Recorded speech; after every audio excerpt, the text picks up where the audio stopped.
seguro que van a seguir entrando. Así que bueno, vamos a comenzar y nos tenemos que situar en la época del siglo XVIII.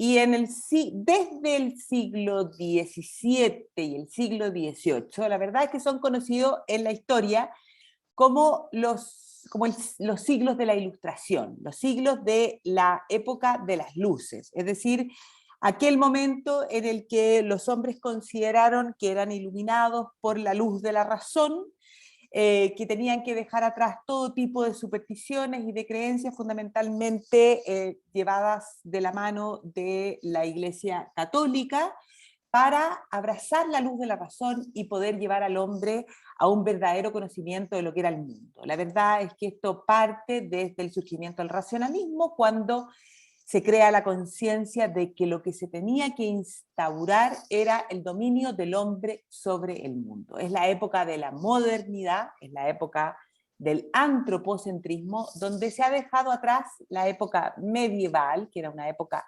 teocéntrica.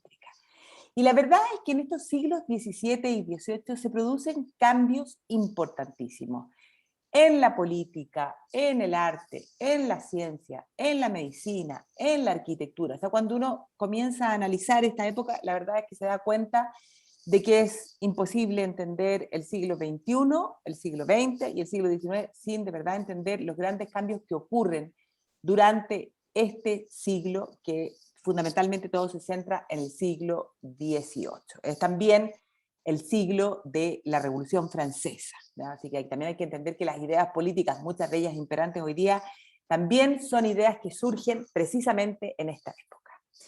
Y precisamente hoy día, que estamos viviendo una pandemia, algo que probablemente ninguno de nosotros que estamos aquí habría imaginado jamás que le habría tocado vivir, hace mucho sentido entender y estudiar el origen de la vacuna. Y el origen de la vacuna se da precisamente en este siglo XVIII, que es este siglo de la Ilustración, donde muchísimas cosas pasan, donde muchísimas cosas cambian. Así que, lo primero que tenemos que decir, que la invención de la vacuna tiene cara, tiene ojos, tiene nombre y tiene apellido, ¿ya? Edward Jenner, que es a quien vemos ahí, y tenemos que entender que Edward Jenner es probablemente el ser humano, el hombre, el científico que más vidas ha salvado en la historia, ¿ya? Producto de su invención de la vacuna de la viruela, va a ser quien más va a lograr salvar vidas si uno piensa en la cantidad de personas que murieron producto de esta enfermedad, ¿ya? Y en el contexto en el que nos encontramos hoy día, claro que es sumamente significativo. O sea, hoy día nosotros aquí en Chile estamos en medio de este proceso de la vacunación, así que entender el origen de la vacuna verdaderamente que cobra sentido. Así que nos enfrentamos a este personaje que es considerado como el padre de la inmunología y que nació a mediados del mes de mayo del año 1749 en la localidad inglesa de Berkeley, en Gloucestershire, ¿ya? Nace, como les digo, a mediados de ese siglo XVIII, y la verdad es que probablemente nadie en ese momento sabía o podía intuir que este hombre estaba llamado a convertirse en un investigador de fama mundial. Sin embargo, en sus orígenes, la verdad es que Edward Jenner era conocido como un sabio poeta, era un hombre al que le gustaban las letras, que le gustaba escribir, ¿ya? Sentía una gran pasión por la escritura y por manifestar sus sentimientos a través de la poesía, ¿ya? Nada hacía pensar que este hombre iba a saltar a la fama, no por su obra literaria, sino que por hacer un descubrimiento revolucionario para la ciencia.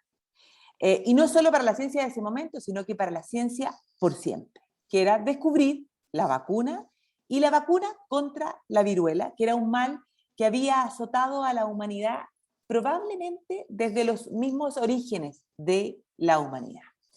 Hoy día a nosotros, en medio de esta pandemia del COVID, no nos resulta tan difícil comprender lo que significaban las epidemias, ¿ya? Pero la verdad es que yo creo que nosotros no logramos entender ni siquiera el 1% de lo que significaban las epidemias en tiempos anteriores a nosotros.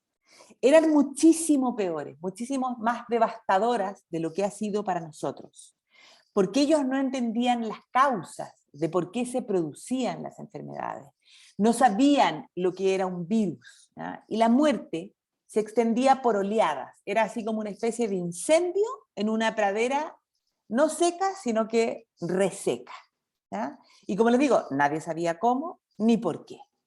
Y una de las más temibles plagas que afectó a la humanidad durante los... O sea, hay que pensar que la viruela, se los digo desde ya, va a ser, o sea, va a llegar a su fin finalmente en el siglo XX, pero hay que entender que hasta el siglo XVIII, cuando surge la vacuna, la verdad es que era una de las más temibles plagas. Y por eso es que la vacuna que desarrolla Edward Jenner va a suponer un punto de inflexión en la historia de la humanidad, ¿ya? Así de claro.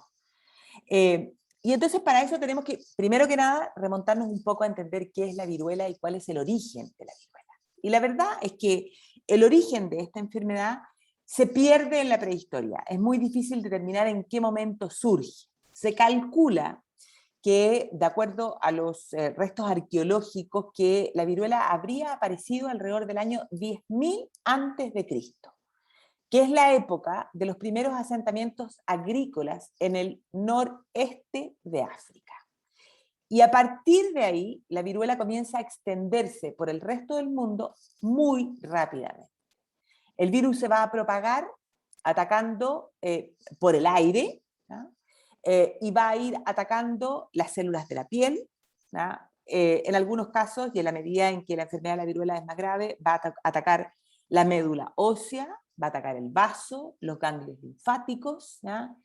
Y quienes eran los desafortunados de infectarse con la viruela, bueno, van a desarrollar fiebres, vómitos y unas terribles erupciones cutáneas, ¿ya?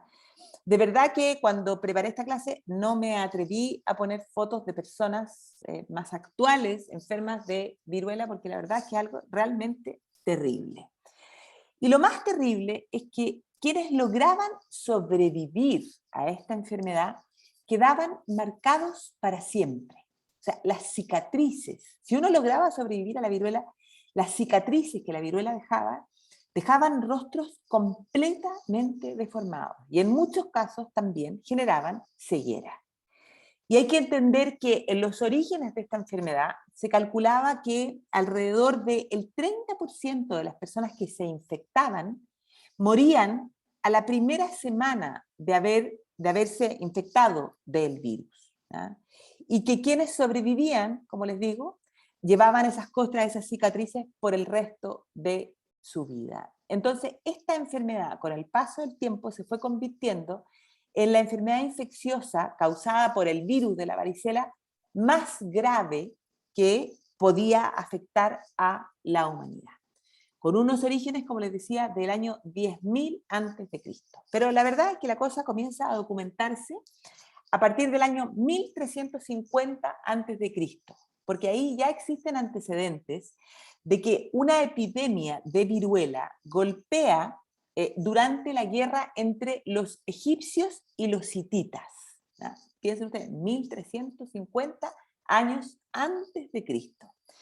Y ahí ocurre que van a ser los egipcios quienes contraen la enfermedad y van a ser tomados prisioneros por los hititas que comienzan a ganar en esta guerra, y esos prisioneros egipcios contagiados van a contagiar a los hititas y finalmente eso va a terminar en la muerte del rey de los hititas. Como consecuencia de esta epidemia, que como les digo va a ser propagada por los egipcios, la civilización hitita va a quedar devastada.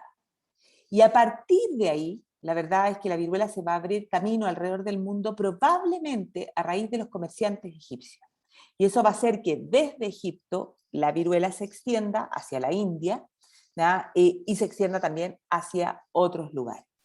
Si pensamos en los restos arqueológicos, la evidencia más temprana de las lesiones cutáneas que la viruela dejaba en las personas que contraían la enfermedad es del año 1156 a.C., cuando en Egipto reinaba la dinastía entre la dinastía número 18 y la dinastía número 20. O sea, entre el año 1550 hasta el año 1050, más o menos, antes de Cristo. Y aquí lo que podemos ver es la cabeza momificada del faraón Ramsés V, que murió en el año 1156 a.C. Y si ustedes se fijan en esa momia, hay muestras, hay una evidencia de que este faraón sufrió la enfermedad, ¿ya? Por lo tanto, o sea, la viruela es una epidemia que va a afectar desde los orígenes de la humanidad. Y como les decía, a través de los comerciantes egipcios se fue propagando por los distintos lugares del mundo conocido en ese entonces. Incluso va a llegar a culturas asiáticas. Y la viruela va a ser descrita ya en el año 1122 a.C. en China, ¿ya? Y existen ilustraciones, como la que estamos viendo ahí, donde se ve en el fondo las pústulas en la espalda de un personaje en un texto que se llamaría El espejo de oro de las enfermedades de la viruela en China, ¿no? O sea, 1122 antes de Cristo. Y desde China, la enfermedad de la viruela se habría propagado hacia la India. Y existen textos antiguos, escritos en sánscrito, que nos hablan de la enfermedad. Y desde ahí, bueno, a lo largo de la historia, la viruela verdaderamente ha matado a millones de personas. Incluso en la India se va a adorar a una diosa hindú, la diosa Shitala, que es a quien vemos en la imagen, que era la diosa que ayudaba a prevenir o a curar la viruela. Se fijan ustedes que ella va con una vasija, donde lleva ahí unas pócimas que supuestamente ayudaban a curar esta enfermedad. Así que con el tiempo la enfermedad de la viruela se fue propagando, ¿ya?, por todo el resto del mundo conocido. Va a llegar a Atenas y sabemos que va a asolar a la ciudad de Atenas en el año 430 antes de Cristo. Y desde Atenas va a pasar al Imperio Romano. Y de acuerdo a muchísimos historiadores, la verdad es que la decadencia del Imperio Romano va un poco de la mano con la primera propagación, ¿ya?, de esta enfermedad en los territorios del Imperio Romano. El Imperio Romano, hay que pensar que en el siglo II después de Cristo va a gozar de una de sus épocas de mayor esplendor, de su mayor expansión, ¿ya?, territorial. El Imperio Romano le va a dar al mundo conocido en aquella época un orden, una paz, lo que se conoce como la Pax Romana, todo ese mundo civilizado en torno al mar Mediterráneo, que era conocido por los romanos como el Mare Nostrum, ¿ya?, con un gobierno que era benigno, con una unidad cultural que, como les digo, abarcaba toda la cuenca del mar Mediterráneo. Sin embargo, entre el año 165 y el año 180 después de Cristo va a estallar una peste que va a afectar a todo el Imperio Romano, ¿ya?, cuyas proporciones geográficas humanas nunca habían sido vistas en la historia de la humanidad. Y eso es lo que es conocido como la peste antonina, cuya relevancia, en el fondo, va a ser fundamental para el devenir del mundo clásico y occidental. Por eso les decía que hay muchos que consideran que la decadencia de Roma tiene como un punto importante, ¿ya?, cuando estalla, cuando se produce esta peste que es conocida como la peste antonina o también como la plaga de Galeno, porque Galeno en esa época era un médico famoso quien va a describir esta epidemia de la viruela que afecta al Imperio Romano y va a dar ciertas características de los síntomas, o sea, de cómo se propagaba esta enfermedad. Y probablemente esta epidemia fue la que causó la muerte del emperador que se llamaba Lucio Vero en el año 169, que era corregente de Marco Aurelio, de la familia de los antoninos. Por eso se le llama peste antonina por el emperador, o la plaga de Galeno por el historiador que nos ha dejado la información respecto de lo que ahí va a ocurrir. La peste va a afectar fuertemente, va a decaer y 9 años más tarde va a volver a surgir un nuevo brote y se calcula que va a causar la muerte de alrededor de 2000 personas al día ¿ya? Solo en la ciudad de Roma. ¿Ya? Y de hecho existen grabados, aquí lo que vemos es el ángel de la muerte golpeando una puerta durante la plaga en Roma, ¿ya? Para un poco, para mostrar la gravedad, lo que significó esta plaga antonina. Se ha estimado que la mortalidad fue alrededor de un 7 a un 10% de la población imperial en Roma y que habrían muerto alrededor de entre 3 a 5 millones de personas producto de esta epidemia. Y las cifras para el caso del ejército romano son aún peores porque se calcula que murieron de viruela en aquel momento entre un 13 y un 15%. Y eso probablemente debido a que, bueno, Roma era un imperio, podríamos decir, universal, que había, no sé, que extiende la ciudadanía, donde las vías de comunicación eran sumamente importantes. Entonces, hacía que los métodos de propagación de la enfermedad, cuando no se entendía qué era lo que la causaba, fueran muchísimo más importantes. Y eso, unido a la falta de sistemas higiénicos, ¿ya? Permitieron, en el fondo, una rápida propagación de la enfermedad. Y va a ser Galeno, este historiador, ¿ya? Que yo les digo que quien describe la enfermedad, un poco la primera persona, en el fondo, que hace un detalle de los síntomas de esta enfermedad. ¿Ya?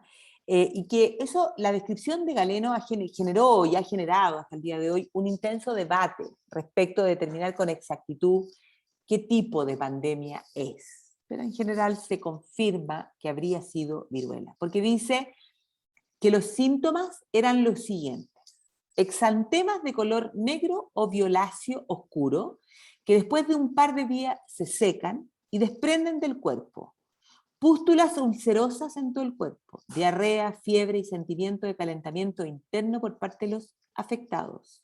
En algunos casos se presenta sangre en las deposiciones del infectado, pérdida de la voz, tos con sangre debido a las llagas que aparecen en la cara y sectores cercanos. Entre el 9º día de la aparición de los exantemas y el 12º, la enfermedad se manifiesta con mayor violencia y es donde se produce la mayor tasa de mortalidad. O sea, realmente un horror, ¿ya? Para la gente que le tocó vivir estas epidemias.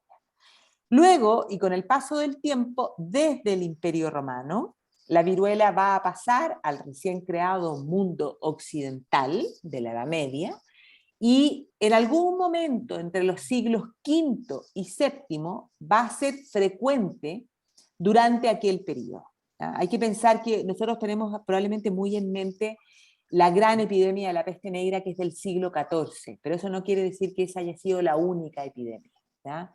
Porque la peste negra es una combinación de una peste bubónica que inflamaba los ganglios junto a un síntoma respiratorio que causó una mortalidad que mató a 2/3 de la población de Europa en aquel momento, en el siglo XIV.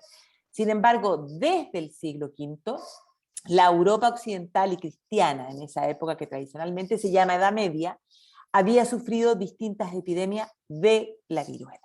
Por lo tanto, la enfermedad de la viruela va a afectar el desarrollo de la cultura occidental, o sea, va a ser parte del desarrollo de la cultura occidental, y sin lugar a dudas que comienza a surgir una mentalidad respecto de las enfermedades. Las enfermedades en ese momento, cuando no se entendía cuáles eran las causas, cuál era el origen, ni mucho menos aún cuál era el remedio, van a ser vistas como un castigo divino. O sea, en una época que es sumamente, que es teocéntrica, donde lo primero es Dios, después el hombre, después el mundo, donde se considera que la verdad existe, que esa verdad es Dios y que es posible de ser conocida y que para eso el hombre tiene dos grandes herramientas, que son la fe y la razón, para llegar a ese Dios, ¿no? Donde es una época donde todo está centrado en esa divinidad. Efectivamente se entiende que estas enfermedades son castigos divinos, muy probablemente por el hecho de que los hombres han obrado mal, ¿no? Entonces, todavía no hay el desarrollo de un método científico o de una mentalidad científica que permita entender que las enfermedades tienen que ver con los virus, tienen que ver con los patógenos, ¿ya? Con otro tipo de elementos. Desde el mundo medieval, a través de las cruzadas, a través de la expansión del mundo árabe, desde el momento en el que surge el Islam, a partir de la expansión del Islam con la muerte de Mahoma en el año 632 después de Cristo, la viruela se va a comenzar a extender hacia el resto de los continentes. Y más aún hay que pensar que si avanzamos en el tiempo, a partir del año 1492 y a partir incluso antes con los descubrimientos geográficos de los portugueses, los europeos van a llevar esta viruela, esta enfermedad, hacia el Nuevo Mundo.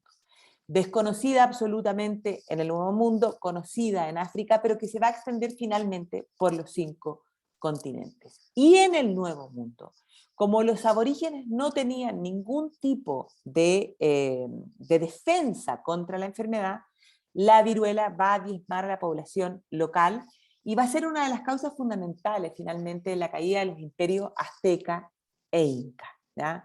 De manera similar va a ocurrir en las costas orientales de América del Norte, ¿ya? Producto, como les digo, de todos estos viajes de descubrimiento, viajes de colonización del resto del mundo. Y así vamos avanzando en el tiempo, y la verdad es que uno puede ver que los efectos devastadores que provocaba este virus de la viruela van a dar lugar también en la historia a uno de los primeros ejemplos de guerra biológica. Y ese ejemplo de guerra biológica se va a dar con este personaje, Jeffrey Amherst, que era un comandante de las fuerzas británicas de América del Norte, que había tenido gran éxito durante la Guerra de los 7 años. ¿Ya? La Guerra de los 7 años es una guerra que surge en Europa después de que accede al trono María Teresa de Austria, y que el resto de las potencias en el fondo no están dispuestos a reconocer a una mujer en el trono austríaco. Se inicia la guerra por una guerra entre Prusia y Austria, pero finalmente se extiende al resto del continente y al resto del mundo, y tiene mucho más que ver, más que con el trono austríaco, con los intereses de las potencias en aquel momento. Y entonces, durante esta guerra de los 7 años, se va a dar un enfrentamiento entre franceses y británicos por el dominio colonial en América, en la América del Norte. Y en la guerra de los 7 años, los británicos van a vencer a los franceses y van a quedarse con las colonias que los franceses tenían fundamentalmente en la zona de Canadá, o sea, la zona de Quebec, todas las que eran colonias de los franceses. Sin embargo, a pesar de que los británicos logran quedarse con esos territorios, al poco tiempo se va a producir en el fondo las guerras por la independencia. Y ahí para los británicos la cosa se va a complicar, ¿ya? Y la verdad es que va a ser este personaje, Sir Jeffrey Amherst, el primero que va a sugerir el uso deliberado de la viruela para disminuir a la población indígena americana hostil a los británicos, como les digo, en aquellas colonias que habían sido parte de los franceses y que ahora estaban, que habían quedado bajo el dominio de los ingleses luego de la Guerra de los 7 años, pero que se habían rebelado en contra del dominio británico, ¿ya? Y por lo tanto este personaje es el que va a sugerir el uso, podríamos decir, de la primera guerra bacteriológica, ¿ya? De la historia, es decir, repartir, ¿ya? Células contaminadas con el virus, sobre todo en las zonas de Delaware, que eran quienes estaban asediando el fuerte de Fort Pitt, ¿ya? Entonces, la verdad es que entender lo que significa esta enfermedad nos sirve para entender, bueno, muchísimos aspectos que probablemente para gran parte de la mayoría de nosotros son desconocidos. Cuando uno se pone a analizar estos temas, se encuentra con este tipo de cosas. Y también con el hecho de que la viruela, también en América, va a ser propiciada, o sea, van a ser más importantes los brotes de viruela por el hecho de que en América se va a dar el comercio de esclavos que venían de África. Y en la gran mayoría de regiones de África, la viruela ya era endémica. Y endémica es probablemente un concepto que entendemos hoy día, es decir, los momentos donde un virus que se ha transformado en una pandemia queda de manera permanente, provocando distintos momentos de crisis, pero que está siempre presente. Y entonces, de una África donde la viruela era endémica, efectivamente, desde África, ¿ya? Los casos hacia América son cada vez mayores. Como yo les decía, no me atreví a poner fotos de personas infectadas de viruela, porque la verdad es que son fotos bien tremendas, ¿ya? Pero sí ciertas representaciones, ¿ya? Ciertos dibujos de lo que era esta enfermedad. Y así, con esta propagación de la enfermedad, en el fondo llegamos al siglo XVIII en Europa, cuando la viruela va a afectar a todos los niveles de la sociedad. Se calcula que alrededor de 400.000 personas morían anualmente de viruela, y que quienes quedaban vivos después de enfermar de viruela, ¿ya? Alrededor de un tercio de ellos perdían la visión, aparte de que lo menos malo era quedar completamente marcado el rostro por el resto de la vida. Y entonces, dentro de las personas que fallecieron, bueno, afectaba a todos los niveles de la sociedad, pero solo para nombrarles casos de quienes fallecieron, hay que entender que reyes como el rey Luis I de España, ¿ya? O como el rey Luis XV, ¿ya? O sea, el sucesor de Luis XIV y quien antecede a Luis XVI, que es el rey de la Revolución Francesa, murieron por viruela. Incluso el zar de Rusia, Pedro II. Además del hecho de que los reyes de aquella época, que tenían, y las familias en general, cualquier persona, cualquier familia, que tenían una innumerable cantidad de hijos, o sea, las familias tenían, no sé, piensen ustedes, María Teresa de Auta tuvo 16 hijos, y de esos se le murieron pocos, se le murieron 4, pero eran pocos. Habían familias que tenían 8 y finalmente morían los 8. Muchos de ellos eran niños que en la infancia eran o resultaban ser infectados por esta enfermedad, ¿ya? En aquella época, en el siglo XVIII, se conocía la viruela como el monstruo moteado, ¿ya? Producto de las cicatrices que dejaba, que eran completamente, que dejaban a las personas completamente desfiguradas, ¿ya? Y aquí también podemos ver en estas ilustraciones de la época cómo se producían las hemorragias en los ojos, que finalmente era lo que terminaba, o que era como tenía como resultado el hecho de que esas personas terminaran perdiendo la vista. La lucha por combatir esta enfermedad había sido una constante prácticamente desde su origen, ¿ya? Y los habitantes hasta el siglo XVIII, los seres humanos hasta el siglo XVIII, tenían claro una cosa, y era que quienes lograban sobrevivir a la viruela se volvían inmunes a la enfermedad. O sea, si uno se contagiaba y uno lograba sobrevivir, uno no se iba a contagiar nuevamente de la viruela. Y por eso se había hecho una constante a lo largo del tiempo solicitar que quienes hubieran padecido la enfermedad fueran las personas que cuidaran a los enfermos en las distintas épocas de la historia, ¿no? Porque se sabía que esas personas no iban a contagiarse nuevamente, ¿no? Pero ese era el conocimiento que se tenía. Pero poco a poco, y esto les digo, o sea, desde el mismo momento en que la viruela surge, se sabe que quienes se infectan no vuelven a infectarse. Poco a poco los hombres van adquiriendo mayores conocimientos, y a partir del año 1022 después de Cristo, o sea, 1022, o sea, muchísimo tiempo antes, muchísimos siglos antes del surgimiento de la medicina moderna, surge un texto que se llama El tratamiento correcto de la viruela, escrito por un monje budista que vivía en aquella época en Meishan, o Meishan. Y O Meishan es el monte de Emei, que está situado en la provincia de los Cuatro Valles, ¿ya? En el suroeste de China, que era una de las 4 zonas montañosas sagradas para el budismo. Y ahí, en esta colina de Onmeishan, alguien, un monje budista, escribe este texto, que es el tratamiento correcto de la viruela, y ahí se cuenta que el tratamiento de la viruela consistía, en el fondo, en moler las costras que la viruela dejaba e introducir esas costras junto a hierbas curativas, ¿ya? A través de la nariz de los pacientes sanos, ¿ya? Y a partir de ese momento se comienza a hablar del concepto de la variolización o inoculación de la enfermedad.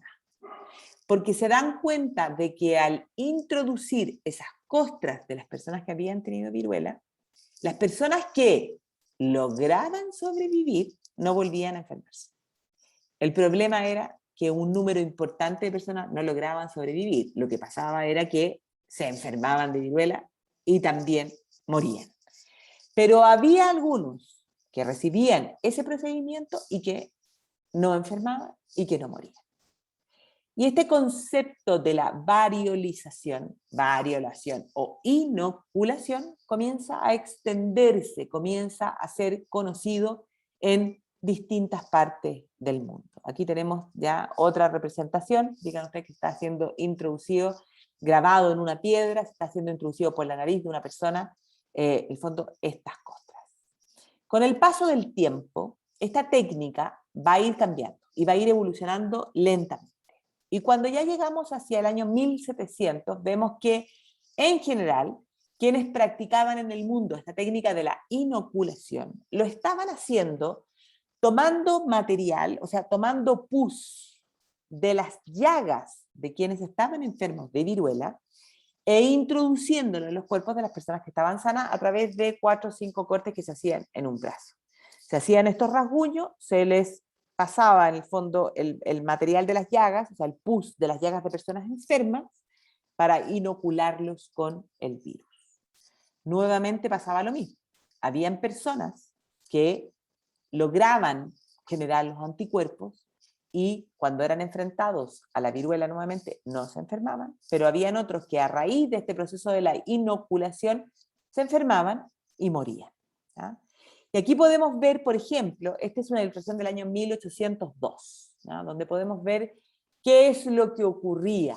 ¿Ya? Había algunos casos donde se generaba, ¿ya? Y la enfermedad surgía y se empezaban a producir los brotes, y otros donde simplemente quedaba la cicatriz del lugar a donde a uno le habían introducido el virus de la viruela humana, o sea, de la enfermedad que les daba a los hombres. Y esta fue la forma, esta inoculación, esta variolización, fue la forma más exitosa de combatir la viruela, ¿ya? Antes del descubrimiento de la vacunación. Esta idea de injertar, ¿ya? De instalar de manera subcutánea el virus de la viruela humana en individuos que no se habían enfermado. Pero eso, la verdad es que se va a dar en culturas, se va a ir desarrollando más bien en el Asia, porque la verdad es que en la Europa occidental, el hombre, claro, llevaba mucho tiempo tratando de encontrar la cura para este monstruo moteado, pero todavía quedaban como reminiscencias de ese mundo medieval y entonces se usaban muchos remedios en base a hierba, tratamientos contra el frío, paños especiales, o sea, tratamientos que en realidad no tenían absolutamente nada de científico. Hasta que aparece el doctor Sydenham, que es un doctor que estudia en Oxford en el siglo XVII, que imparte su oficio como médico en Londres, que es conocido de aquella época como el Hipócrates inglés, o sea, el Hipócrates, quien es como el padre de la medicina. ¿Ah? Entonces era un médico muy renombrado ¿ya? Durante el siglo XVII. Pero uno puede ver que hasta el doctor Seidenman, la verdad las cosas no habían cambiado mucho, porque todavía no existía un desarrollo, podríamos decir, como de la ciencia propiamente. Y entonces este doctor, por ejemplo, trataba a los pacientes que tenían viruela, no permitiendo fuego en las habitaciones, para que no hubiera excesivo calor ni humo. Dejaba las ventanas permanentemente abiertas, lo que está muy bien. O sea, nosotros hoy día en la actualidad podemos escuchar a la doctora Paula Daza todos los días diciéndonos que es muy importante la ventilación, para que no se propague el virus. Este hombre ya intuía que había que tener ventanas abiertas, que había que colocar la ropa de la cama no más alto de la cintura del paciente. ¿Ah? Y agrega, había que administrar 12 botellas de cerveza pequeñas cada 24 horas. ¿Ya? Y además, bueno, él mismo decía que el mejor de los remedios era lo que se conocía como el láudano de Seidenman, que la verdad era opio. ¿Ya? Y este hombre llega a decir en algún momento, esta es una época completamente opioadicta, y vamos a llegar al siglo XIX con una época opioadicta, donde se considera que el opio es el mejor remedio dado por Dios para aliviar el sufrimiento. Este hombre dice, si echáramos todos los medicamentos al mar, menos el opio, sería una gran desgracia para los peces y un gran beneficio para la humanidad. O sea, muchas cosas se solucionaban con el opio. No porque se mejorara la enfermedad, sino que por el opio uno podía pasar un poquito como de largo todo lo que eran los síntomas. Y si uno lograba sobrevivir, bueno, pensaba que el opio algo había tenido que ver. Eso en el mundo occidental. Sin embargo, como les digo, hacia el Asia, la cosa comenzó a desarrollarse. Y desde la zona del Cáucaso, ¿ya? En la década de 1670, comienza a ser conocido que los comerciantes circasianos, que es una etnia de la zona del Cáucaso, van a introducir o van a recuperar lo que era esta técnica de la inoculación, esta técnica de hacer las heriditas y inocular el virus de la viruela humana. Y van a ser esos comerciantes del Cáucaso los que los van a introducir en el Imperio Turco Otomano, ¿ya? En lo que era conocido en aquella época como la Sublime Puerta. Y van a ser las mujeres, ¿ya? Porque las mujeres del Cáucaso eran muy demandadas en el harén del sultán turco y en los harén de los hombres importantes dentro del Imperio Turco Otomano. Y esas mujeres, para poder ser parte de estos harén, tenían que estar inoculadas, y eran inoculadas desde niñas, en partes de su cuerpo donde no se veían las cicatrices. Y comienza a hacerse conocido la idea de que estas mujeres, que habían sido inoculadas para ser parte del harén con esta idea de los comerciantes del Cáucaso, no enfermaban de viruela. Y estas ideas, estas noticias van a llegar a Europa a principios del siglo XVIII con viajeros que vienen desde Estambul. Y en el año 1714 la Royal Society de Londres, la Academia de Londres, la Academia Científica de Londres, comienza a recibir una serie de cartas, ¿ya? De personajes que describen esta técnica de la variolización o de la inoculación que han visto en el Imperio Turco Otomano. Sin embargo, estos informes que describen esta práctica, en ese momento no cambiaron las costumbres de los médicos ingleses más conservadores, ¿ya? Que temían el riesgo de inocular y que finalmente poder generar incluso otra pandemia, ¿ya? O sea, de que se produjera un rebrote de la pandemia. Hasta que aparece una mujer, ¿ya? Mary Wortley Montagu, que era una aristócrata inglesa, que ella va a ser efectivamente la responsable de la introducción de esta idea de la inoculación en Inglaterra. Ella había sufrido viruela, a ella se le había desfigurado su cara gravemente por la enfermedad, su hermano había muerto de viruela meses después, pero resulta que en el año 1717 su marido, ¿ya? Edward, había sido nombrado embajador británico en el Imperio Turco Otomano. Y por lo tanto esta mujer se traslada a vivir a Estambul, va a aprender el idioma, va a encontrar nuevas amigas turcas, quienes le van a contar, le van a describir de esta técnica de la inoculación. Y entonces esta mujer, que es una mujer más adelantada a su época, va a decidir llamar al médico de la embajada y decirle que tiene que inocular a su hijo con esta técnica de introducir el virus. Y ella va a llegar a decir, soy lo bastante patriota como para tomarme la molestia, dice algo así, de llevar esta útil invención a Inglaterra y tratar de imponerla. Y efectivamente eso es lo que ella va a hacer. Porque no solo va a inocular a su primer hijo, sino que cuando está de regreso en Londres, va a decidir inocular a su segunda hija, que en ese momento tenía 4 años, y lo va a hacer en presencia de los médicos de la corte real.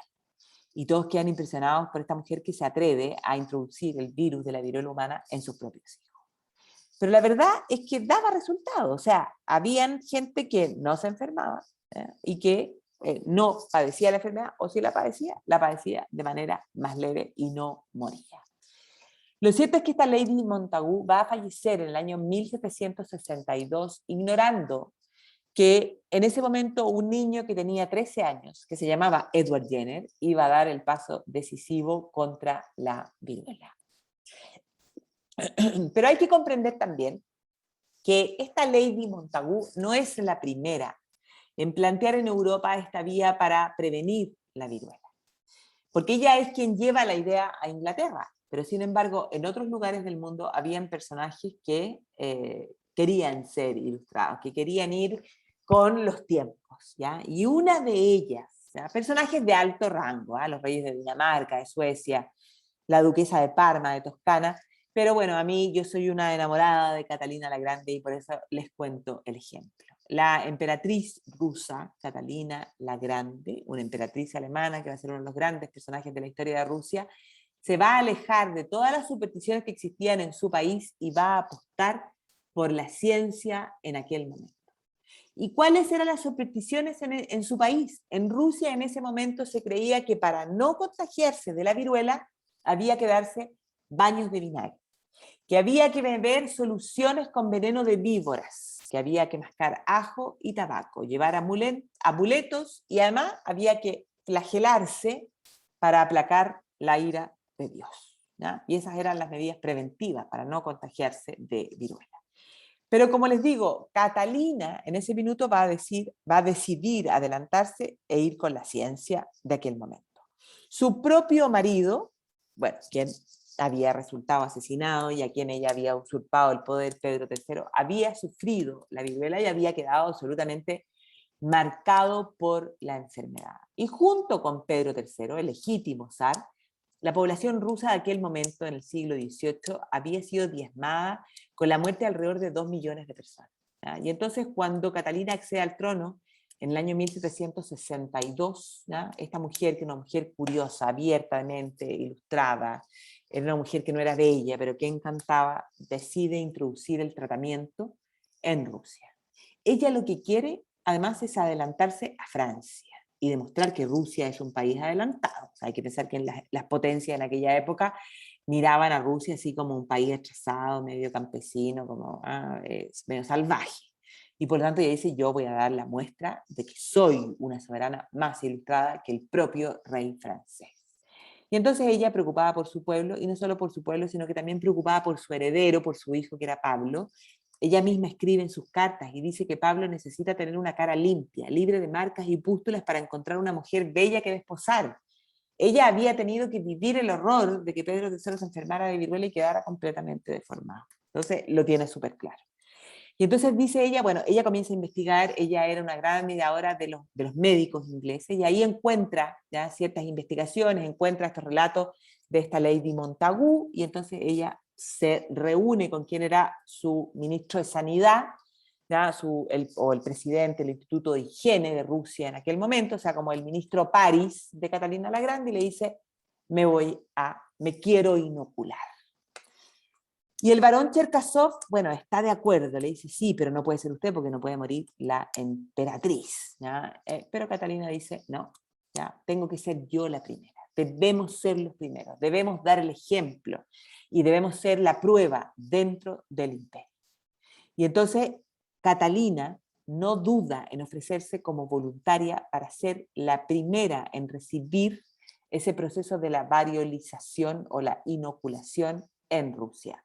No solo ella, sino que decide inocular también a su hijo Pablo y también a quien era su favorito en aquel entonces. Catalina tuvo muchos favoritos, muchos amantes, me suena mejor favorito. Muchísimos favoritos, en ese momento era Grigori Orlov.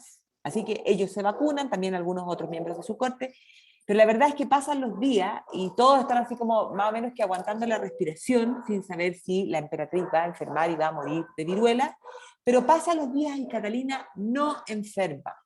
Y el hecho trasciende fronteras y Catalina se transforma en una heroína. Y en ese momento, uno de sus grandes amigos y uno de sus grandes marqueteros, podríamos decir, en Europa, que era François-Marie Arouet, más conocido como Voltaire, uno de los grandes ilustrados, o el más conocido de los ilustrados de Francia en aquel momento, escribe sobre lo que Catalina ha hecho y le dice, ah, señora, ¿qué lección le ha dado vuestra majestad imperial a nuestros maestritos franceses, a nuestros sabios profesores de la Sorbona, a nuestros esculapios de las escuelas de medicina? ha recibido la inoculación con menos ceremonia que la de una religiosa que se da un lavatorio. Y entonces Catalina aumenta la fama de Rusia en aquel momento, o sea, ustedes no pueden imaginar lo que eso fue. Y Catalina se transforma en uno de los mayores representantes de lo que era esta ilustración. Pero no solo Catalina, también María Teresa de Austria, la archiduquesa de Austria, ¿ya? Y emperatriz regente o coemperatriz del Sacro Imperio Romano Germánico de aquella época. Ella también va a recibir el tratamiento. ¿Y por qué? Porque a ella se le habían muerto 4 hijas, María Joana, María Elisa, María Carolina, 2 Marías Carolinas.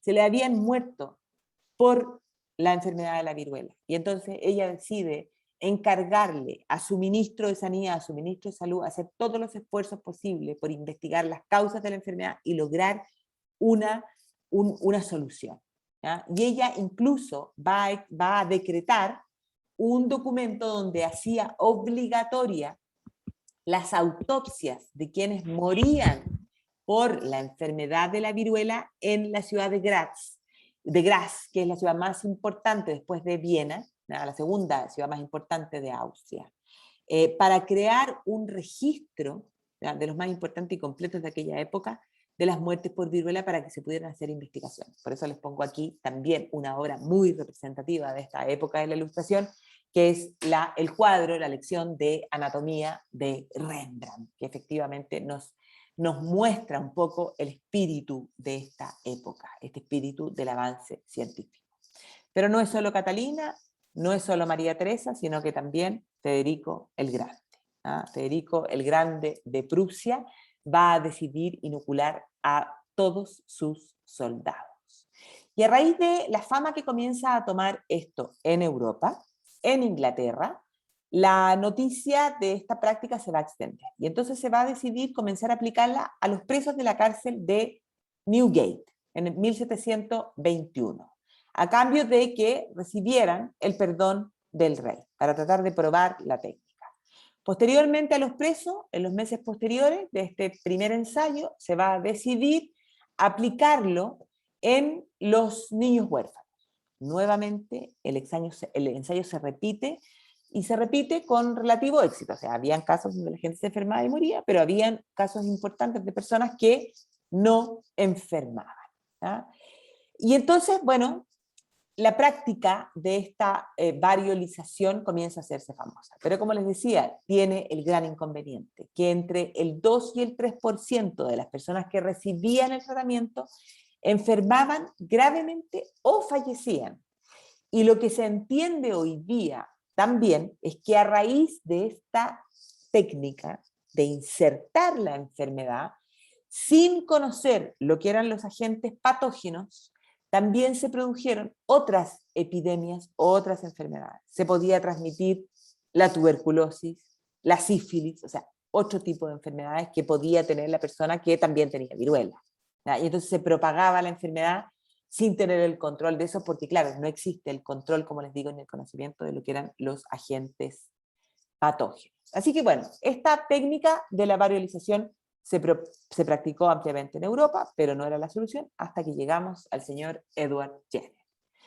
¿Quién es Edward Jenner y cuál es su principal descubrimiento? Bueno, como yo les decía, Edward Jenner nació en el año 1749 en la localidad de Berkeley, en Gloucester, ¿ya? Esta es la casa de Edward Jenner, que hoy día está convertida en un museo. Él es el hijo del vicario del pueblo, un vicario que tuvo 9 hijos. Edward Jenner es el 8º de esos hijos. Y como el padre era el vicario del pueblo, él recibió una buena educación básica.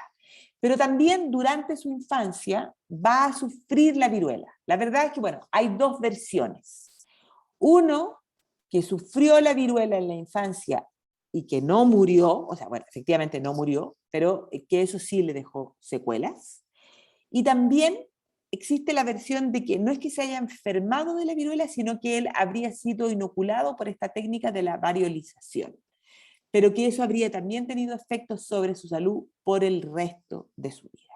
O sea, el tema es que desde muy niño se enfrenta a la enfermedad.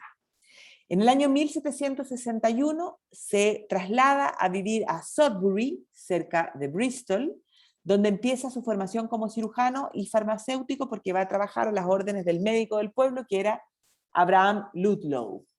Pero no solo comienza a mostrar su interés por la medicina y por la farmacéutica, sino que va a tener muchísimos intereses, porque va a hacer estudios detallados de varias enfermedades, pero también va a hacer estudios y experimentos con sangre humana, se va a interesar por los globos aerostáticos que funcionaban con hidrógeno y también por la ornitología, el estudio de los pájaros, y por eso les pongo los pajaritos ahí.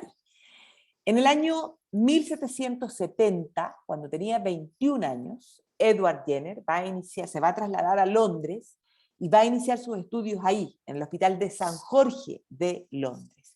Y en ese Hospital de San Jorge de Londres va a transformarse en discípulo del más famoso cirujano y anatomista que existe durante el siglo XVIII y de la historia, que es John Hunter, y no solo John Hunter, sino que los hermanos Hunter.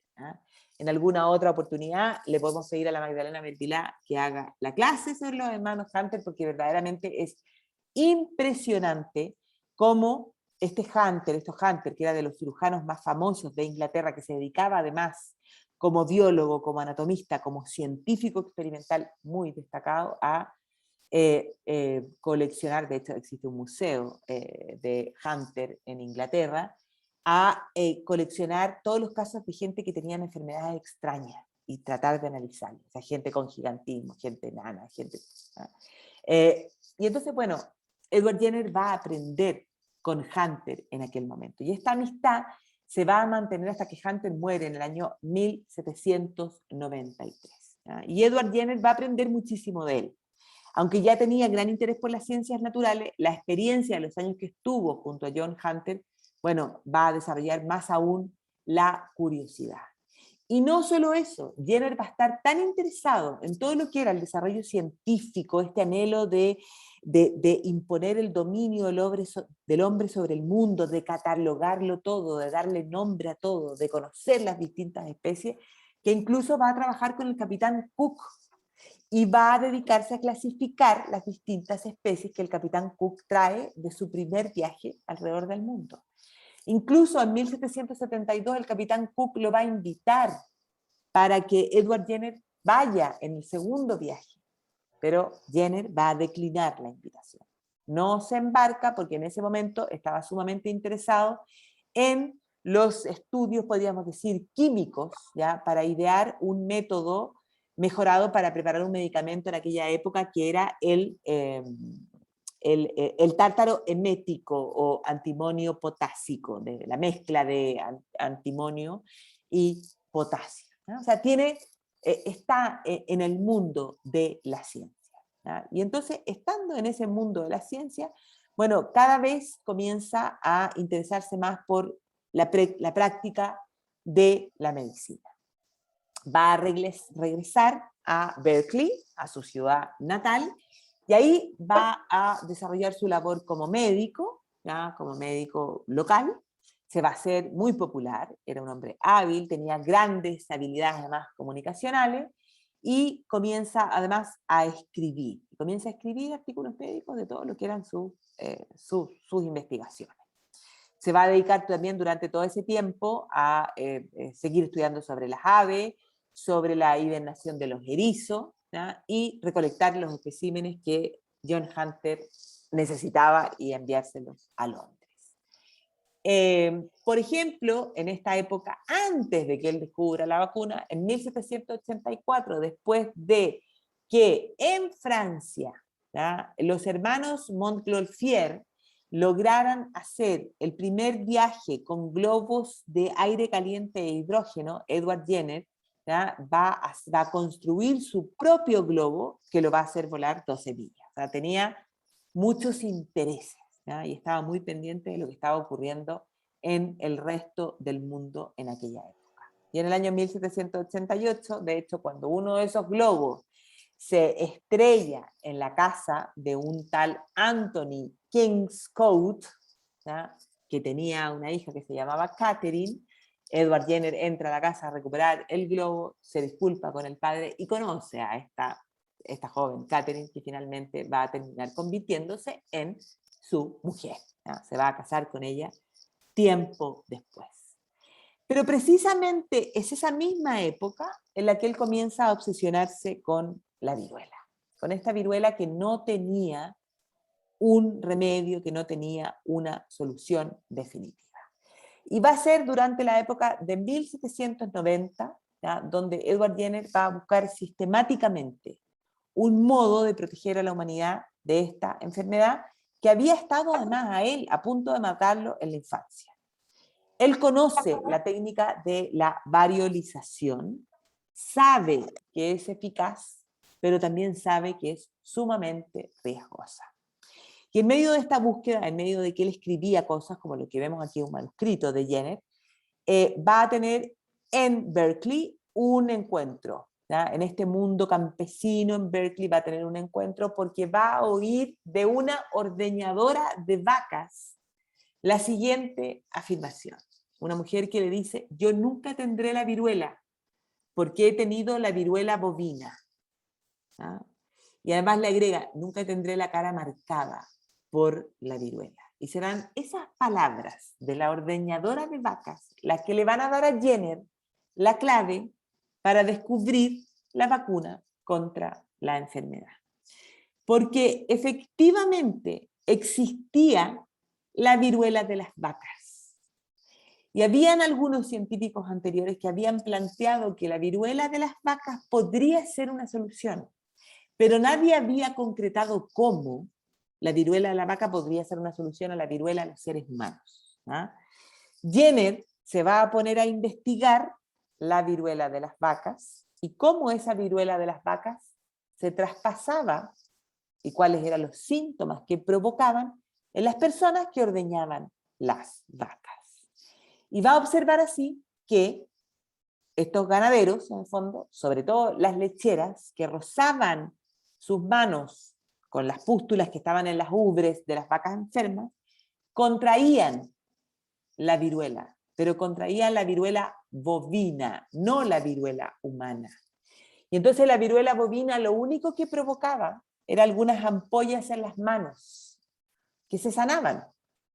Pero que esas mujeres, cuando estaban expuestas a una epidemia de viruela humana, no se contagiaban, pero sus familias sí se contagiaban y morían, pero ellas no.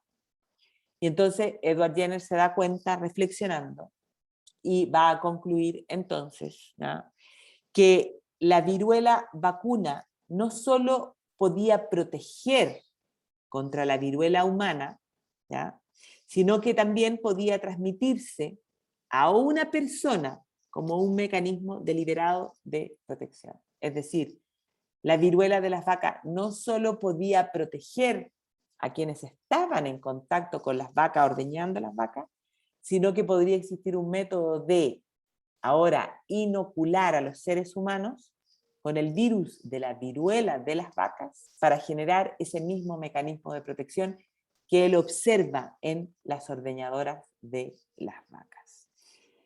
Y así era precisamente un momento en que en Berkeley había una epidemia de viruela que estaba afectando a la población, que había provocado numerosas muertes, no solo ahí, sino que en distintas partes del mundo.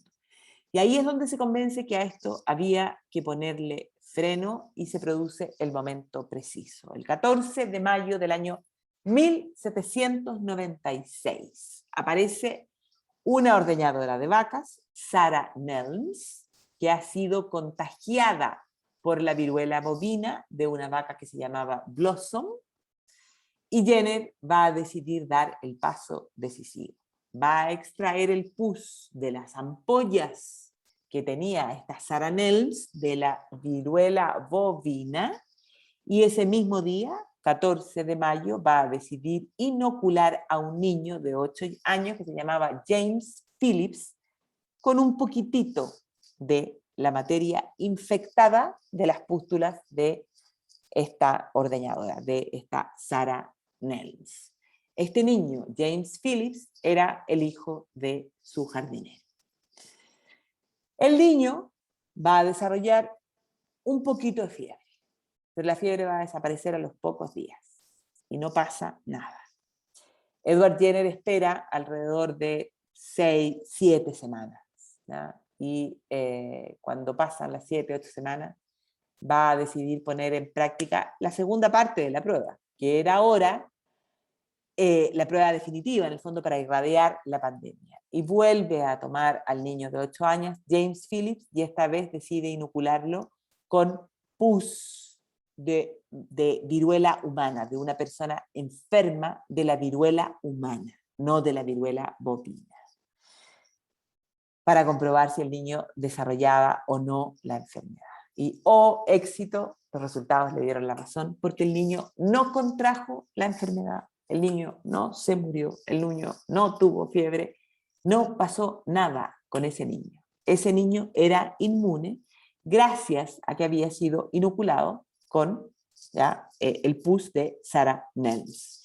Y así va a repetir el experimento con otras 22 personas y va a tener los mismos resultados. Y a partir de ese momento, él va a decidir llamar a su proceso la vacunación. ¿Ya? Estos son los pasos de Jenner.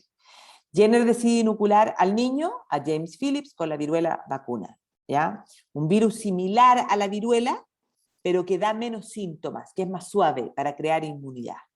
A diferencia de lo que era el proceso de la variolización, que usaba la misma viruela humana para crearse inmunidad a sí misma, pero que podía provocar la muerte. Y entonces, de la palabra latina para vaca es vaca con 2C, ¿no? Y para la viruela de las vacas, que es el cowpox, es vaccinia, Jenner decidió llamar a este nuevo proceso vacunación, que tiene como diferencia la inoculación, que esa inoculación o la variolización que se hacía antes era que se insertaba material de la viruela humana. Esto era insertando el material, el virus de la viruela bovina, que era más suave. Y así, en el fondo, Jenner va a inventar la vacuna, ¿no?, contra la viruela, que se diferencia, como les digo, de este proceso de la variolización. Jenner era cauteloso, porque esperaba que pasaran 7 días desde que una persona que se infectaba con la viruela bovina, ¿no?, pasaran 7 días para poder tomar las muestras. Es decir, 7 días para que la enfermedad estuviera menos virulenta. Y por lo tanto, Jenner en ese momento lo que está haciendo es abrir la puerta al desarrollo de otras vacunas de enfermedades humanas que no tienen un equivalente animal, pero que usando microorganismos atenuados, o sea, usando el virus atenuado o debilitado de algún modo, generan la inmunidad en el ser humano. Él no podía darse cuenta de eso porque falta que aparezcan otros científicos que descubren los gérmenes patógenos. Pero la verdad es que, claro, parte importante de sus conjeturas están en lo correcto, porque el método sí funcionaba.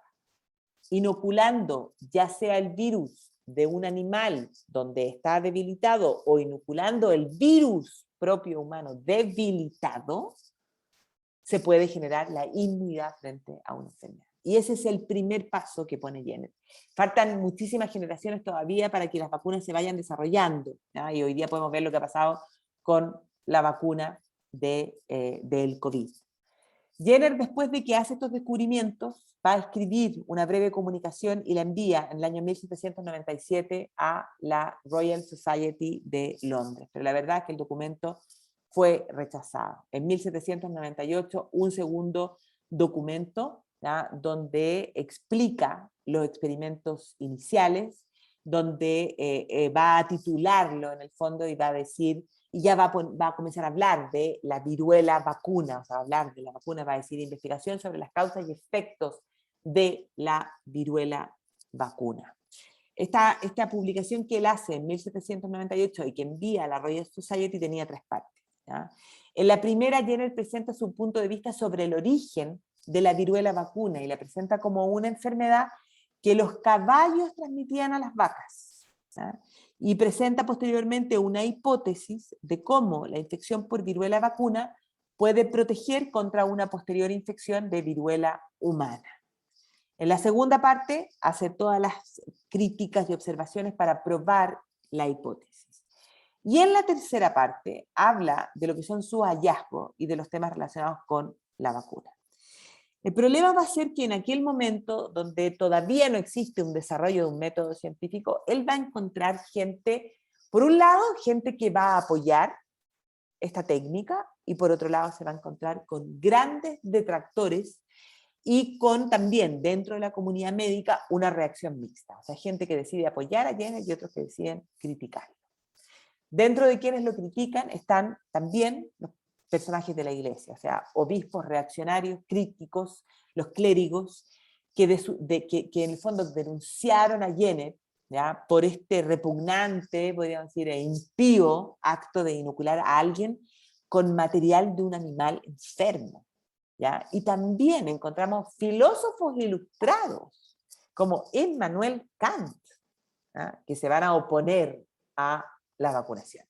Immanuel Kant significa también dentro de la filosofía un paso importante. Él mismo, que partió siendo un ilustrado, se va a dar cuenta de que ha sido engañado por los sentidos, ¿ya? Por lo tanto, bueno, significa un cambio importante, y probablemente por eso también va en contra de lo que es este descubrimiento de Jenner, ¿ya? Y entonces comienza a aparecer poco a poco toda una crítica que se ve claramente reflejado en estas caricaturas que realmente son magníficas, ¿ya? La Asociación Médica de Londres, por ejemplo, se va a oponer al tratamiento de Jenner, con este singular tratamiento, porque el argumento va a ser que los pacientes podían poco a poco terminar convirtiéndose en ganado vacuno. Y empiezan a aparecer, como les digo, estas caricaturas que comienzan a mostrar que la vacunación efectivamente podía terminar transformándolo a uno en vaca. Después van a aparecer médicos como por ejemplo William Rowley, ¿ya?, que va a publicar una colección de casos donde se afirmaba que los efectos secundarios eran similares a los efectos de las vacas. Por ejemplo, dice, un niño que comenzó a correr en 4 patas, mientras que otro gemía. A otro niño que le aparecieron úlceras en la cara, ¿ya?, y que terminó teniendo una apariencia como de buey, ¿ya? Y entonces se comienzan a publicar estas cosas, y la sátira, las caricaturas de aquel momento son realmente magníficas. Este es el artista británico James Gilray, que si ustedes se fijan en la caricatura, claro, aquí hay gente que había sido vacunada y que le empieza a aparecer en la nariz como cara de vaca, ¿ya? O sea, la gente se comienza a transformar en verdaderos animales producto de lo que es la vacunación. Y hay que entender, bueno, hasta el día de hoy, y esto sigue siendo un tema, hay mucha gente que son absolutamente en contra de la vacunación. Pero por una parte surgió toda esta crítica a Jenner, toda esta teoría de que en realidad la vacunación podía terminar transformando a la gente en vaca, pero también otros recibieron el descubrimiento de Jenner con gran entusiasmo, y también hay caricaturas que muestran a Jenner, ¿ya?, como el preservador de la raza humana. Y por un lado vemos a Jenner con otros médicos con su vacuna, que ha logrado vencer, ¿ya?, a quienes son los detractores de la vacuna. Y sobre todo en Francia se va a producir una locura por Jenner. Jenner se va a transformar en un verdadero héroe en ese momento. Y desde Francia comienzan a aparecer las caricaturas, ¿ya?, donde se habla de este Jenner como este verdadero héroe.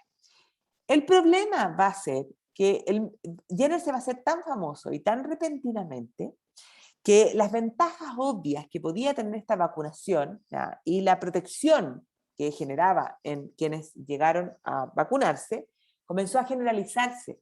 Pero también, y como todo en la vida, van a surgir imitadores de Jenner que desconocían los detalles del método, y de tal manera, en vez de curar con la enfermedad, provocaban la enfermedad. O sea, como yo les decía, Jenner esperaba 7 días, cosa que el virus estuviera debilitado, solo introducía una pequeña cantidad de virus. Bueno, surgieron imitadores que sacaban el material directamente desde las vacas y empezaron a inyectarlo, como podemos verlo acá, ¿ya?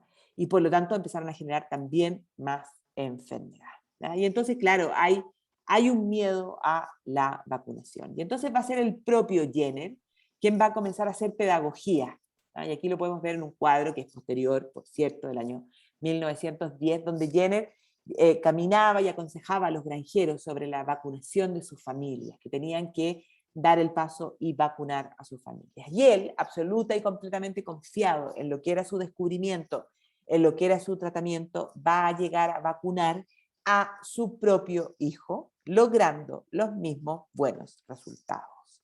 Y como un modo de mostrar ese momento donde Jenner vacuna a su propio hijo existe, y está hoy día en la Galería de Arte Moderno en Roma, esta escultura del italiano Giulio Monteverde, que nos muestra a Jenner vacunando a su propio hijo.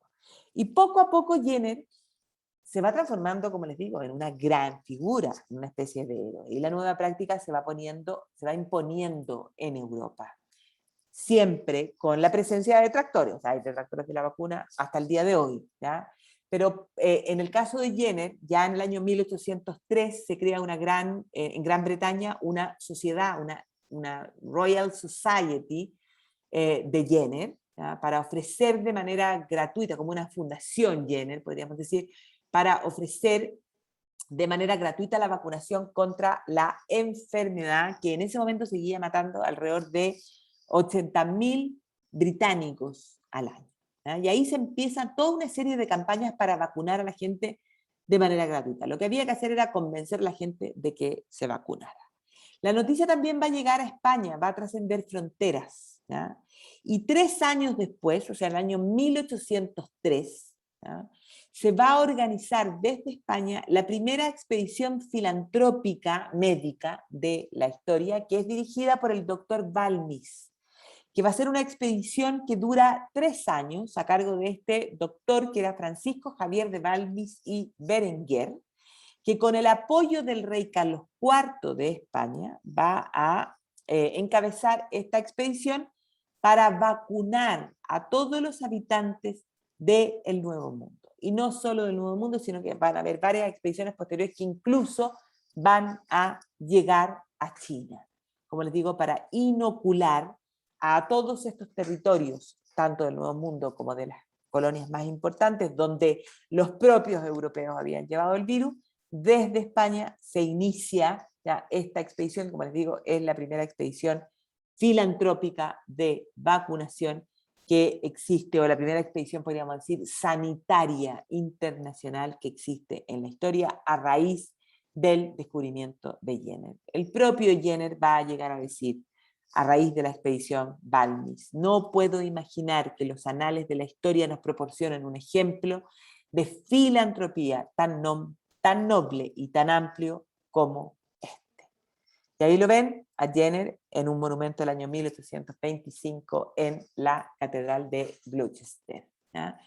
Va a recibir una serie de premios, de condecoraciones, como este certificado que le otorga la ciudad de Londres en el año 1803, pero probablemente lo que más ayudó a incrementar su fama fue el reconocimiento que le va a llegar del propio Napoleón Bonaparte. Napoleón Bonaparte, que en el año 1804 se corona emperador, creando el primer imperio francés, y que poco a poco inicia las guerras en Europa, las guerras napoleónicas, ¿ya? Contra una serie de confederaciones de naciones europeas. Su gran enemigo era Inglaterra, pero Napoleón va a considerar que lo que Jenner ha hecho es un gran descubrimiento. Y entonces dice la leyenda que Jenner le habría pedido al emperador Napoleón que liberara a algunos prisioneros, y que Napoleón habría dicho que él no podía negarle nada a Jenner, y por lo tanto habría liberado a prisioneros ingleses a cambio de que los soldados franceses fueran vacunados bajo el método del médico inglés. Su imagen en Francia, o sea, su imagen va a ser conocida en todas partes, pero en Francia se va a transformar, como les digo, en este verdadero héroe, hasta el punto de que la Asamblea Nacional Francesa le va a dar la nacionalidad, y Jenner la va a aceptar y se va a transformar también en ciudadano francés. Miren ustedes lo que vemos aquí, estos dibujos que son de chocolates, ¿no? Pero que nos están mostrando los héroes, ¿no? Y dentro de los héroes está Jenner, Edward Jenner vacunando a un niño. y distintas otras caricaturas donde Jenner persigue a la muerte por las calles parisinas. Se fijan ustedes, aquí está Jenner persiguiendo el esqueleto, ¿ya? Vacunando gente, mientras al otro lado hay un inoculador, o sea, el que hacía la antigua práctica, que está quebrado, que está en bancarrota, que sus instalaciones están cerradas, eso dice el texto arriba, y los niños están jugando felices luego de haber sido vacunados por Edward Jenner. Edward Jenner se podría haber instalado en Londres. Edward Jenner podría haber sido absoluta y completamente millonario, haber vivido de su fama, pero él prefirió regresar a Berkeley y llevar ahí una vida tranquila. Y como yo les contaba, Jenner se había casado, ¿ya? En el año 1788, había tenido 4 hijos, ¿ya? Y se va a instalar, después de descubrir la vacuna, en Berkeley, ahí en Chantry House, ¿ya?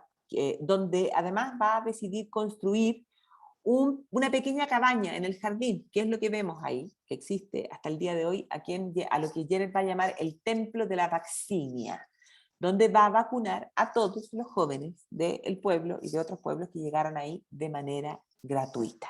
¿Ah? Jenner va a recibir posteriormente reconocimientos importantes de la propia Inglaterra. El Parlamento británico va a decidir recompensarlo, premiarlo, con 10.000 libras esterlinas, ¿ya? Y 5 años más tarde, perdón, le va a otorgar 20.000 libras esterlinas más, ¿ya? Por este gran descubrimiento. Y es más, en el año 1821, a pesar de que todavía tenía detractores, Edward Jenner va a ser nombrado el médico del rey Jorge IV, como decía, 1821. Sin embargo, durante los últimos años de su vida comienzan a ocurrir las desgracias. Primero va a ser la muerte de su hermana por distintas enfermedades, no por viruela, después la muerte de su hijo mayor, después su otra hermana, finalmente su mujer Catherine muere de tuberculosis. Y el propio Jenner va a sufrir un derrame cerebral y el 23 de enero del año 1823, ¿ya? Va a visitar y va a vacunar a su último paciente, que era un amigo moribundo, y a la mañana siguiente o ese mismo día, bueno, ya no puede seguir, y lo encuentran en su estudio tendido, había tenido un derrame cerebral masivo y había muerto, ¿ya? Murió el día 26 de enero del año 1823 y está enterrado ahí en la iglesia de su localidad natal, en Berkeley, junto a su padre, su hijo, su esposa, en esa iglesia. Después de Jenner siguieron otros médicos. Jean-Louis Alibert siguió con la técnica de la vacunación y así sucesivamente hasta que en el año 1840, o sea, algunos años después de la muerte de Jenner, el gobierno británico va a prohibir la técnica de la variolización y va a promulgar las leyes para que toda la población inglesa fuera vacunada de manera gratuita. Es decir, la inoculación, la variolización directo con viruela humana quedó prohibida y se establece que la vacuna debe ser con este virus debilitado, ¿no?, de la viruela de las vacas, establecido por Edward Jenner, ¿no? El trabajo de Jenner va a representar el primer intento científico de controlar esta enfermedad infecciosa. Sin embargo, esto va a requerir de mucho tiempo y la vacuna de la viruela va a ir cambiando, va a ir mejorando, va a ir desarrollando. O sea, piensen ustedes que falta todavía que nos aparezca la figura de Louis Pasteur para poder entender el descubrimiento de los gérmenes. Y por eso es que se van a ir haciendo nuevos descubrimientos, como el hecho de que a finales del siglo XIX se descubre que la vacunación no confería inmunidad de por vida y que era necesaria la revacunación posterior. Y que cada cierto tiempo había que revacunarse contra la viruela. Y eso es lo que explica que en distintos momentos, tanto en el siglo XIX como en el siglo XX, surgieran nuevas epidemias, ¿ya? Se calcula que durante el siglo XX solamente, ¿ya?, cuando ya ha ido desapareciendo, solo en el siglo XX por viruela murieron 300 millones de personas. Y ese va a ser el momento en el cual la Organización Mundial de la Salud va a lanzar una campaña masiva a nivel mundial de revacunación completa, ¿ya?, que es lo que finalmente va a terminar poniendo fin a la viruela. El último caso conocido de viruela tuvo lugar en Somalia en el año 1977. Esta es la única foto que yo, como les digo, me atreví a mostrar porque verdaderamente son tremendas, de personas humanas reales enfermas de viruela. Y así, con las versiones posteriores a la vacuna de Jenner, a partir del año 1979 se erradica esta enfermedad. En el año 1980, los directores, aquí los vemos, los directores del programa de erradicación mundial de la viruela declaran en ese momento que el mundo y toda su gente han ganado la libertad de la viruela, que fue la enfermedad más devastadora que arrasó en forma epidémica en muchos países desde los tiempos más remotos, dejando muerte, ceguera y desfiguración a su paso. Era el día 8 de mayo de 1980, cuando esa Asamblea Mundial de la Salud le anunció al mundo que estábamos libres de la viruela y recomendaron a todos los países que dejaran de vacunarse. Eso no quiere decir que en determinados momentos de la historia pudiera surgir y que tenga que surgir un proceso de revacunación, ¿no? Pero la verdad es que las palabras de Jenner suenan de manera importante. En el momento en el que Jenner dijo en el año 1801, es decir, 180 años antes de que sus deseos se cumplieran, dijo, al ver su descubrimiento, resulta demasiado evidente para admitir controversia que la aniquilación de la viruela, la peor amenaza mortal para la especie humana, será el resultado final de esta práctica. Y efectivamente así fue. Y por eso es que Jenner, a lo mejor no es un personaje que uno puede decir es tan conocido, pero Jenner fue reconocido en el año 2002 como uno de los 100 británicos más grandes de la historia. Y Jenner tiene placas conmemorativas, monumentos en todas partes del mundo. Solo les doy algunos ejemplos. Edward Jenner en la ciudad de Múnich, en Alemania. Edward Jenner en Tokio, en el Museo Nacional de Tokio. Edward Jenner en la costa norte de Francia. Edward Jenner en los jardines del Palacio de Kensington. Originalmente esa estatua se encontraba en Trafalgar Square, pero fue trasladada ahí. ¿Y qué podemos decir? O sea, bueno, los avances científicos desde el siglo XVIII hasta hoy día, efectivamente que nos hablan de una nueva realidad. Hoy día las vacunas se consiguen con una facilidad o con una rapidez, no facilidad, con una rapidez extraordinaria, pero eso es porque, claro, han pasado 2 siglos donde se han descubierto muchas cosas que Jenner ni siquiera lograba intuir, ¿ya? Pero la verdad es que, claro, la teoría de los gérmenes de la enfermedad, el descubrimiento del estudio de los virus, la comprensión de la inmunología moderna, que tendieron a apoyar sus principales conclusiones, permitieron no solo la erradicación de la viruela, sino que entender el concepto de la inoculación de un virus con mayor carga viral, ¿no?, que la propia enfermedad, y eso permitió que se descubrieran las vacunas contra otras enfermedades en el mundo. O sea, Jenner, no podemos decir que su descubrimiento es 100% perfecto, pero sí es el primero, y en ese sentido es un grande. O sea, lograr erradicar la viruela, ¿ya? Esa es la reivindicación, ese es el monumento definitivo que podemos hacerle a Edward Jenner, no solo a Edward Jenner, sino que también creo que hay que recordar a Sarah Nels, a la vaca Blossom y al pequeño James Phillips, que hicieron realidad esa situación.